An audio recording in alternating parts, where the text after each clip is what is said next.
Welcome back to the studio. We're here again. Ghastly day. Raining. So heavy outside.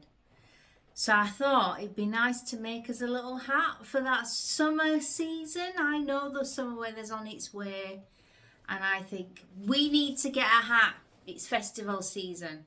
And for those of you who follow me on my socials, you'll know that I've got a collection of bucket hats that I've been making. I've also been drafting patterns, so there's pattern available for the bucket hat on Etsy if you want to buy the pattern and make it yourself on Etsy, or you could actually buy a ready-made hat if you prefer. And I'll show you the hat that's ready-made that we're going to make today. As you can see, my little model is wearing it for me because I've got the hair done. Believe it or not, this was made from a pair of jeans. Picture of the jeans up here. We're going to make this hat. Let's get into it.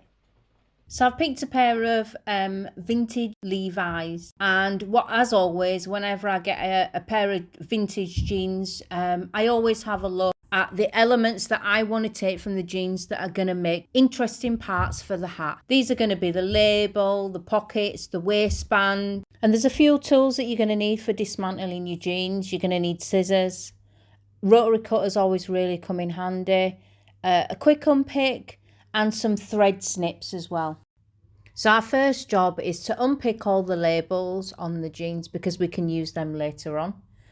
And we'll also take off the pockets, the waistband, any interesting buttons, holes that you want to take off, belt loops. They always come in handy and they look great on a hat.